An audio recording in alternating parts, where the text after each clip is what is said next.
Hello guys, welcome to B fashion YouTube channel. ఈరోజు వీడియోలో నేనైతే మీకు 3 డిఫరెంట్ బేసిక్ అండ్ బ్యూటిఫుల్ స్టిచెస్ని నేర్పించడానికైతే వచ్చేసాను. వీడియో స్టార్ట్ చేసేద్దామా? ఫస్ట్ స్టిచ్ వచ్చేసి లేజీ డైజీ స్టిచ్. దీనికి ఏంటంటే నేను 4 డాట్స్ వేసుకున్నాను కదా, మిడిల్ డాట్ నుండి దారాన్ని పైకి అనుకొని నెక్స్ట్ దానికి లెఫ్ట్ సైడ్లో డాట్ ఉంది కదా, ఆ డాట్ నుండి దారాన్ని క్లాత్ కింది వైపుగా బయటికి తీసాక మనం మిడిల్ నుండి దారం తీసినప్పుడు ఈజ్ వదిలేసాం కదా, ఆ ఈజ్ని ఇక్కడ స్టిక్ చేసేలాగా ఒక స్టిచ్ వేయాలన్నమాట. చిన్నది 1 mm స్టిచ్. నెక్స్ట్ దాన్నే స్ట్రైట్గా ఒక డాట్ ఉంది కదా, అక్కడ కూడా రిపీట్ చేయాలి.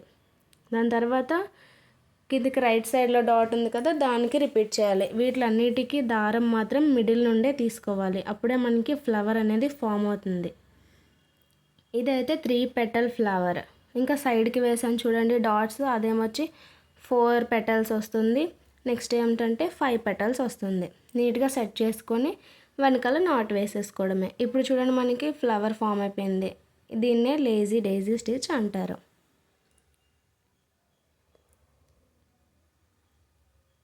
ఈ లేజీ డైజీ ఏంటంటే కుర్తీకి నెక్ లైన్ దగ్గర కానీ, బ్లౌజెస్కి నెక్ లైన్ దగ్గర కానీ వేస్తే చాలా బాగా కనిపిస్తుంది. మనం కంప్యూటర్ ఎంబ్రాయిడరీకి ఎంతో మనీ స్పెండ్ చేస్తూ ఉంటాం కదా, కొంచెం టైం కేటాయించి మన బ్లౌజెస్కి కానీ మన గార్మెంట్స్కి మనమే ఇలా చేత్తో కుట్టుకొని వేసుకుంటే అదొక సాటిస్ఫాక్షన్ ఉంటుంది. మోస్ట్లీ నా డ్రెస్సెస్కి ఇప్పుడైతే నేను ఇలానే వేసుకుంటున్నాను. నెక్స్ట్ అప్కమింగ్ వీడియోస్లో నా డ్రెస్సెస్ కూడా పోస్ట్ చేస్తాను, మీరు చూడొచ్చు. నెక్స్ట్ వచ్చేసి బులియన్ నాట్. బులియన్ నాట్ అంటేను 2 డాట్స్ తీసుకోవాలి కొంత డిస్టెన్స్లో. సెకండ్ డాట్ నుండి నీడిల్ని మనం క్లాత్ కింది వైపు నుండి పైకి తీసుకున్నాక ఫస్ట్ డాట్ ఉంది కదా, దాని నుండి ఫస్ట్ మనం నీడిల్ ఎక్కడ తీసుకున్నామో అక్కడ నుండి మళ్ళీ బయటకు తీసుకోవాలి. మొత్తానికి తీసుకోకుండా సగం వరకునే ఉంచి నీడిల్కి దారాన్ని మనం 10 టైమ్స్ అలా చుట్టుకోవాలన్నమాట. అంటే మనం తీసుకున్న డిస్టెన్స్ బట్టి ఉంటుంది దారం ఎన్నిసార్లు చుట్టుకోవాలి అని. నేను కొంచెం డిస్టెన్స్ తీసుకున్నాను కాబట్టి దారాన్ని 10 టైమ్సే తీసుకున్నా, అదే చుట్టుకున్నా.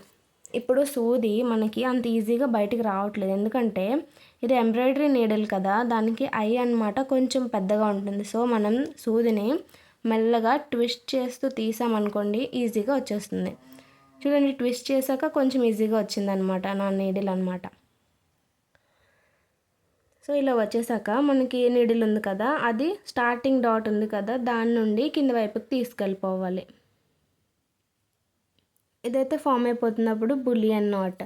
ఈ బులియన్ నాట్ స్టిచ్ అనేది మనం దేనికి యూస్ చేసుకోవచ్చు అంటే రోజ్ ఫ్లవర్ మేకింగ్కి యూస్ చేసుకుంటే చాలా బాగా వస్తుంది. దీంతో ఫ్లవర్స్ ట్రై చేస్తే మాత్రం చాలా చాలా బాగుంటాయి, ప్రెట్టీగా కనిపిస్తే చాలా చిన్నగా క్యూట్గా వస్తాయి అన్నమాట. ఇది నేను రిపీట్ చేస్తున్నాను. ఈసారి అదే డిస్టెన్స్ ఉంది డాట్కి మధ్యలో, కానీ నేను కొంచెం ఎక్కువ సార్లు తీసుకున్నాను అనమాట ఆ రింగ్స్ అనేవి. ఒకసారి 12 తీసుకున్నా, నెక్స్ట్ టైం 14 తీసుకున్నా. డిఫరెన్స్ అంతగా తెలియట్లేదు, లాస్ట్ వన్ తెలుస్తుంది. కొంచెం ఎక్కువ పడిందనమాట దానికి దారం అనేది. నెక్స్ట్ వచ్చేసి ఫ్రెంచ్ నాట్. ఫ్రెంచ్ నాట్ అంటే చాలా సింపుల్గా ఉంటుంది అండ్ బ్యూటిఫుల్గా ఉంటుంది. ఫస్ట్ అయితే మనం డాట్ పెట్టుకున్నాం కదా, అక్కడ నుండి నీడిల్ని బయటికి లాక్కొని నీడిల్కి 1 రౌండ్ చుట్టుకోవాలన్నమాట. దారము చుట్టుకొని ఏ ప్లేస్ నుండి అయితే మనం బయటికి తీసుకొచ్చామో నీడిల్ని, ఆ ప్లేస్ నుండి మళ్ళీ లోపలికి అనుకోవాలి. అప్పుడు మనకి ఒక నాట్ అనేది ఫామ్ అయిపోతుంది. నెక్స్ట్ నాట్ వచ్చేసి నేను 2 టైమ్స్ రోల్ చేశాను, ఇంకొకసారి వచ్చేసి 3 టైమ్స్. ఇప్పుడు వేసింది చూడండి, అది కొంచెం ఇంకా పెద్దగా కనిపిస్తుంది కదా, అది లూజ్గా వేసుకున్నాను అనమాట. మనకి ఫ్రెంచ్ నాట్లో 2 టైప్స్ ఉంటాయి, ఒకటి టైట్ అండ్ ఒకటి లూజ్. చూడండి, ఇది ఇంకా పెద్దగా వచ్చింది, కొంచెం లూజ్గా ఉంది. 2 టర్న్స్ అనమాట, అంటే 2 టైమ్సే దానికి సూదికి చుట్టాను అనమాట. ఇది 3 టైమ్స్. చూడండి ఎంత బాగా వచ్చిందో ఈ స్టిచెస్. ఈ వీడియో మీకు నచ్చినట్లయితే లైక్ చేయండి, షేర్ చేయండి, సబ్స్క్రైబ్ చేసుకోండి అండ్ కామెంట్ సెక్షన్లో చెప్పండి ఈ స్టిచెస్ ఎలా ఉందో.